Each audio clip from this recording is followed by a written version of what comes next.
Centimeters, millimeters, and kilometers. Welcome back to Sound Siren. I'm Xavier. I'm Dylan. Welcome back to the Round 11 review. And Zave, how have you been this week? I know your team was good, resilient, but unfortunately couldn't get over the line. Yeah, so my team lost, so not the best, but I think I had a pretty good Super Coach week, which we'll get into in the Yeah. in our next episode. But so it made my week a little bit better. Yeah, no, you scored huge, and I'd love to know your round rank, but we'll find that out next episode. And we may as well just jump into the first game. It was the top of the table clash, the Bulldogs, the Demons, and I don't think many people suspected what would happen in that game, really. Melbourne out of the gates early, and they held that lead. Yeah, for sure. It was the same suspects again for the Bulldogs. Bontempelli really good again. McRae, Bailey Dale, who's having a really good year, but Melbourne was just dominant the entire game, and I think they almost they led from siren to siren. So Yeah. the Bulldogs didn't really look like they were going to take the game at any point. So it was a really, really, really good performance from Melbourne. It's good to see Sam Wiedemann getting back into some form, and him, Bailey Fritsch, and Tom McDonald had 8 goals between the three of them. So great outing for their forwards, and it was the usual suspects for the D's, I think, too. Clayton Oliver, Christian Petrarca, Jake Lever, and also James Harmes, who chipped in and has been good since his injury. For Yeah. sure. Max Cool. Gawn was very good. Yeah. So anything you want to say on the D's, and would you say they're contenders now? I think after that game, I might be forced to put them into that category. I didn't coming into the year. I didn't have them as a contender. I had them as a team that would like threaten to make the top 8, but weren't necessarily a lock. And they're 4 games clear of 8th position, so they're a lock to finish top 8, and they're almost a lock to finish top 4 as well. So they're looking really, really good. And after beating such a good team in the Bulldogs, I think they're definitely up there. And just a minor blemish for the Dogs. They should bounce back this week against the Dockers, although it's at Optus. But I'd say they should bounce back. So not too much to worry about. Just a performance that their D's were too good. So a couple of unimpressive wins in the week, and I'd say this next game was one of them. Geelong over the line by 10 points against the Pies. It should have been more. The Pies kicked back late, but even then, there wasn't a lot of great signs out of the Cats' performance. Maybe the crowd influenced it, but yeah, I'm not too sure. What do you think? I didn't get the chance to watch much of this game, but I think a few of the big takeaways were Chris Mayne was incredible. Geelong winning ugly, so it's a good thing for all competitors, as I spoke on last week. Brody Grundy getting injured as well, I think, is a massive takeaway and not the best for Collingwood. Yeah, and Tom Hawkins was colossal. He had 21 disposals and 3 goals too as well. And that forward line just gelling together, Hawkins and Cameron, it's a tough one to stop. And they're doing very well. Brandon Parfitt, 30 disposals, 5 clearances, 3 goal assists. But the question out of this game is, does Nathan Buckley deserve to hold his spot? I think it's tough to rule him out and say that he's not going to be the coach after they lose to one of the better teams in the competition in Geelong. And so I think this week probably isn't the week to fire him. And they were good last week. I mean, they lost by 1 point to Port Adelaide in a really low-scoring battle. But I think they've been okay over the last 3 or 4 weeks. So I probably wouldn't fire him now. But maybe at the end of the year, they have to reassess their options. But I don't really think he should get fired just yet. Yep. But for the Pies, Chris Mayne had his best game ever for the club. He had 32 disposals, 11 marks, and six of those were intercepts. So good to see he's returning to some form. And Jordan De Goey kicked one heck of a goal. I'm not too sure if you saw it at the end. But apart from that, some things they'll need to amend. And next week, they have Adelaide.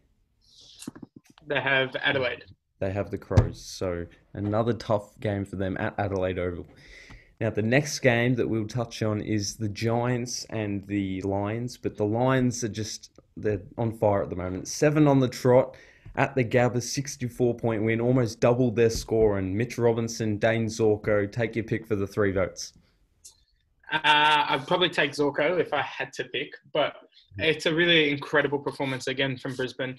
I think GWS is actually a pretty good team, despite a lot of people's opinions. But they won by almost 70 points, and once again, a team led from siren to siren. So that's really good. And as you said, the 7 wins in a row, and most of them have been without Jared Berry, who last year was just about their second best player, and Lachie Neale, who was their best player last year. So they've been really, really good over the last couple of weeks, and I think they're going to look to continue that form in the future.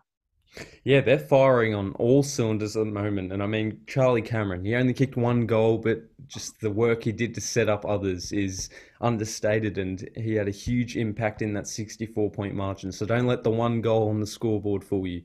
Now, the Twilight game, probably another unimpressive win. It was my Saints getting over the line by 20 points. It probably should have been more, and they would have loved to win by more for their percentage. But in that fourth quarter, it was all North Melbourne. Yeah, as you said, the 4 goals in a row that they gave up at the end of the game isn't exactly what you would want. But I don't think their percentage is really going to get back to where it needs to be in order to get into the 8 off percentage. So I honestly don't think it matters all that much. But yeah, they won regardless. It's good for St Kilda to be back on that side of the ledger, and they'll also be looking to continue their form going into the future. But Jack Steele, incredible again. Mason Wood, who I think played his first game for a while. Yeah. I don't think he, but for a while, yeah, kicked 3 goals. So he was really good as well. Now, that keyword form you say, I think that's the only problem. It's a 20-point win, which you'll take, but it is over the bottom of the ladder, North Melbourne Kangaroos. But just in previous weeks, we've seen it, the 111-point win, and they need to sustain some form now because their percentage is woeful. And the only way that they'll get into the 8 now is with wins. And they have the Swans this week, the Crows the next. So 2 games that you would think are very winnable, and they have to capitalise on these opportunities. But for the Kangaroos, definitely some positive signs. I mean, Jai Simpkin in Aboriginal round, he played really well. Also, Aaron Hall, he's been exceptional over the last 4 weeks. Ben Cunnington played with some fierce determination. So I wouldn't be too worried as a Kangaroos supporter. They've got some great young players. Do you agree? To an extent, I definitely think they've got some talent on their roster, but I think there's other teams that I think are more talented, and I'd rather be in the position of, such as not to toot the own horn of my team, but Carlton, I think Sydney, maybe even Essendon, but there's some other teams. Gold Coast definitely. So there's some other teams that I'd rather be in, but they're not the worst. So Essendon as well. Definitely room for improvement. Let's not undermine Luke Dunstan either. He had 26 disposals, 13 tackles, 8 score involvements, 8 inside 50s, and 7 clearances, and he deserves a spot after what he's been doing in the VFL. Now, to the night game, Hawthorn Gold Coast, and Isaac Rankin, he finally came about with some form, and it was great to see. Yeah, that was the first thing I was going to say if you hadn't have said it yourself. But 4 goals for Rankin, I think 3 in the first quarter, and he was definitely one of the driving forces for Gold Coast victory. And Ben King as well, 4 goals, and Alex Sexton with 3 goals. So their forward line is definitely functioning. In particular this week, Took Miller, he's been incredible all year, 37 disposals and a goal again. So as well as Jack Lukosius, one of my favourite players. I was going to say Jack Lukosius. All 5 of those players were really good, and Gold Coast were really good as well. Yeah, for sure. And for the Hawks, it's a bit. CJ, I'll say CJ, his nickname. He's fallen out of some form, and I said this in our group chat. I would love to see him on the wing, just get some run and carry, and maybe increase the tempo of what they're playing at the moment. What do you think? I think his role is fairly similar at the halfback position as it would be on a wing. They still use him to drive the ball forward. Him and Impey in particular this year have been the players that have given Hawthorn a little bit of life at different stages. And he wasn't horrible on the weekend. He just wasn't as good as he has been at certain stages this year. But he's only 21 years of age, so he's only going to get better. So he's still been a big riser this year, and definitely one of the more improved players in the competition. So I wouldn't be too stressed after the last couple of weeks. Yeah, okay. But the Hawks, despite the calibre of players that they have in their middle, Tom Mitchell and some others as well, they still lost the contested possession count by 20 and the inside 50s by 14. But Liam Shields played well. And I just spoke on CJ on the wing. We'll quickly reverse back to the Saints. What do you think about Max King on the wing? I'm probably not the big, or I'm not the biggest fan of that Yeah. myself, Okay. given that he is like 2 meters tall, and we know there's a few players around the competition that are similar height doing the same thing. Nick Cox from Essendon, Lukosius from Gold Coast, even Adam Tomlinson has done it at stages throughout his career. But his ability to run and jump at the football coming out of the square, I think, or out of the forward square, is something that a lot of players in the league would love to have, and most people in the league don't have. So it's definitely a skill that is definitely suited to being a forward. I'm not saying that he couldn't do it, but I think Yeah. he's probably going to be more damaging right now and going into the future for St Kilda playing out full forward. Yeah, he just attracts all the great defenders at the moment. I think that's his only worry. To the next game, and there's no other team, in my opinion, that has a smoother rebuild than the Bombers. A huge win on the road at Optus Stadium in front of fans, and wow, Essendon, they're just on fire at the moment. Zach Merritt and Darcy Parish are quickly becoming one of the most reliable 1-2 midfield punchers in the competition, and it's great to see their development with players like Nick Cox. Tipper's always there, and then even their backline is playing well. So with Ridley having an off game, some other players stood up. Yeah, I think this was a really poor performance from West Coast. I know I've spoken a lot about the injuries that they had, but Yeah. it's not really an excuse to lose a game like this.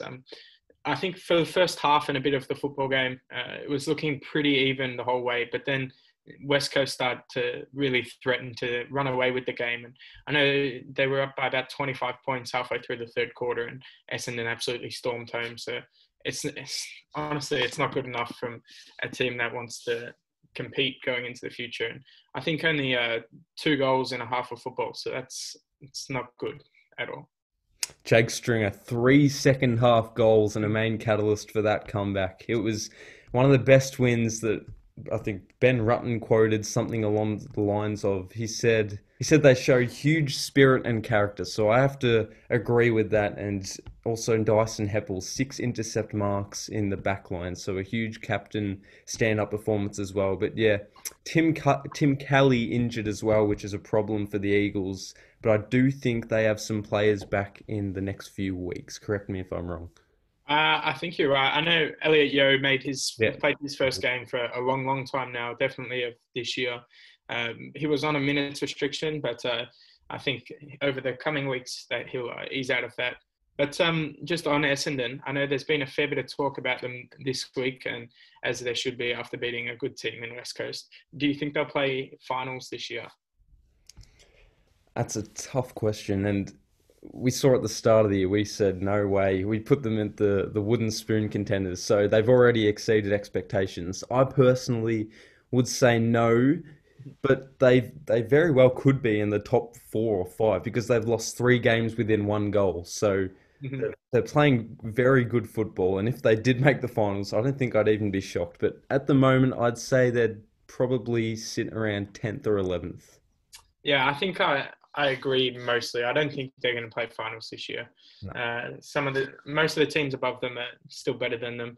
I think GWS as well is still a better team than Essendon. So I don't think they'll play finals, but they've been ultra impressive so far this year. Yeah, for sure. The Sunday game, which was moved to the Giants Stadium, it was the Tigers and the Crows. But Jack Revolt take a bow, and he was continuing that revolt courageousness, that mark back with the fly. Definitely one of the best all year. Yeah, I think at the moment that's probably leading my mark of the year if I was to give it away today. But Taylor Walker back to form as well, 4 goals. Yeah. But Callum Coleman-Jones in his, I think, second game this year, he kicked 4 goals, only the 10 possessions, but 5 marks and 4 goals was a really, really good performance from him, and exactly what they would be looking for with Tom Lynch out at the moment. And I said this a few weeks back, good teams find a way to win. And after that first quarter where they were dominated, they bounced back. They kicked 6 in a row at one stage. and they won by 28 points in the end. But the Crows, even with the 28-point loss, they still looked good. I mean, the pedigree of players they have of Riley O'Brien, who probably played his best game of the year, Rory Sloane, who's back out 16 contested possessions, and Ben Keys with 31 disposals and 11 clearances, and as you said, Tex Walker. So I wouldn't be too worried as a Crows fan, and in the next few years, I'd say they'd probably be leaning towards contending for finals. Yeah, in the coming years for sure. But Yeah. I think as of right now, they're probably in a not quite as good a position as Essendon, but Yeah. I don't think they're going to play finals this year at least. Yeah. On to your Blue Boys. They conceded 14 more inside 50s, which was probably the turning point. I mean, 9 of the 13 lowest ranked players were in the navy blue. So, I don't know. I don't think Levi Casbolt's up to AFL form at the moment, though, Zave. No, I think me in particular, but I think most Carlton fans that you'll ask, if you ask them, which player would you like to drop out of the Carlton team, they definitely say Levi Casbolt. I was totally surprised as to why he came in this week, given Tom De Koning played last week and was really good. And most of the reason Casbolt was in our team was to take that secondary ruck role when Pitney went to the bench. But with De Koning in, that wasn't something that he needed to do. And we had De Koning, Silvani and Harry Mackay all playing forward. So Casbolt moved down back, which was something we haven't seen very often. And I don't think it's something we'll ever see again, but I think he'll get dropped this week at least, just for the 1 week at least, but he was no good. It's disappointing for Carlton. I mean, we're leading, we're right in the game at 3/4 time. I think we were up by 3 points, and then I know at one stage I think we kicked 10 goals 3 and we finished with 15 goals 10. So that wasn't the best, but every single week we just find a way to lose games. We're probably the best at the competition in it. But like this one, the one against the Bulldogs, are both totally winnable games where we're up at 3/4 time and then we just get pumped in the last quarter. So it's just not the best. But The Melbourne game too, I think, as well. I don't think quite the Melbourne game, because I think they were better than us for most of the game. But there is one person that I'd like to give a shout out to, and that's Patrick Cripps. 6 tackles, but 27 disposals, 18 of them contested. He hit the scoreboard. He kicked 3 goals, 6 score involvements, 7 clearances. So I have to say that's not bad for someone with a fractured back and someone that's pretty washed up and has his best football past him. So pretty good from him. And overcame one of his major obstacles in inaccuracy. So great for him. And I'm very happy because I know it seemed like I was bagging him earlier in the year. And as I said, I just want him to return to his form because he's one of the best to watch when he's on fire. So great performance by Paddy Cripps. Let's hope he can perpetuate it. But Isaac Heaney, a fair recipient of the Goods O'Loughlin medal, 22 disposals, 14 marks, 3 goals. Buddy Franklin kicked 3 and Tom Papley kicked 3. We're almost there. One more game to discuss, and it was the Power who overcame the Dockers by 46 at Adelaide Oval. But I don't think the scoreboard suggested how the Dockers played. I think, once again, this is probably a case of like one team played well, but the other team's just better. And in this case, it's Port Adelaide is just a better team. If you look at the top-ranked players, they had 2 for 10 of the top 11. So Ollie Wines was really good. Carl Amon, who's having an incredible year this year. I think he played his first good game almost of his career against Carlton, and he's been absolutely dominant since. So he's been really, really good this year. Peter Adams, 20 touches and 2 goals. So he was really good again. They're all Australians. Darcy Byrne-Jones and Charlie Dixon stood up for one of his better games of the year. So they were really, really impressive. And unfortunately for Fremantle, they just ran into a better team. Yeah, Adam Chera played well for the Dockers, and David Mundy, Andy Brayshaw, you know what you're going to get from them week in, week out. So not a bad performance by the Dockers. And on to this week's games, just the 6 games because of the bye rounds, obviously. So we'll speed through them. Melbourne and Brisbane, I think it is at the... Theo Traeger Park. Yeah, okay. It's been moved, yeah. Thought so, yeah. So Melbourne or Brisbane, Zave? I think this is a really tough one. I'm gonna go Brisbane because I think it's about time Melbourne lost the game, but it's a really tough one again. I'd have to tip. I think I'm going to go with Melbourne. I know it's probably about time they lost a game, but they beat the Bulldogs last week. Why not beat the Lions this week? The Saints and the Swans at the SCG, even though it's a St Kilda home game, although they might change it. I think this is another really tough game. I think I'm going to go with Sydney, but really tough. I think it's probably similar for St Kilda as it was to Carlton last week. Yeah. Sydney, out of the top 8 teams, Richmond, West Coast, Sydney, Port Adelaide, Geelong, Brisbane, Bulldogs, Melbourne, it's probably the Sydney spot that they're aiming to take. So this probably counts as like 2 wins really for them. So it's a must win for them. Yeah. Saints as well, must win. Oh, sorry, Saints, I'll go opposing to you, but the must win for the Saints. This is the win that they need. The Crows and the Magpies at Adelaide Oval. This is another really, really tough one. You think? I'm leaning towards Adelaide, but I may tip Collingwood. We'll see. Really? I'd say it's pretty straightforward. I've got the Crows winning. I think Collingwood's been not horrible over the last couple of weeks. So they lost to Geelong by 10 points. They lost to Port Adelaide by 1 point the week before that. The week before that, they did lose to Sydney. The one before that, they got a win, albeit against North Melbourne. So I think they're a lot better than some people think they are. Okay. And I think that similar to Adelaide, you were talking about how they had some of that top end talent. I still think that's the same with Collingwood. We know they got Maynard, they got Crisp, Adam Treloar. Not Adam Treloar. Taylor Adams. I don't think will play. He got injured either last week or the week before. Yeah. Darcy Moore, we know how talented he is. Scott Pendlebury as well. So I don't know. I think I'm probably going to tip Adelaide, but I think it'll be close. Yeah, fair enough. Now, dream time at the G, and it's been held at Optus Stadium, which is great. A great atmosphere there, and probably well deserved. I think I'm going to take Richmond for this one, but again, no, I'm just taking Richmond. That's it. Not after last week's performance by the Dons at Optus? I think Richmond was still very good. Obviously, they weren't for the first half, but to come back and win in the fashion that they did, I think I'm still going to have to take them. I'd say this is probably one of the more competitive games all week, and I'll say Richmond, but I might tip Essendon. You know, I'm a few behind, about 7 or 8 behind the leader in our tipping competition, so maybe it's a roughie, the Dons could get over the line. On to the Sunday, it's your Blues against the Eagles at the SCG, I believe.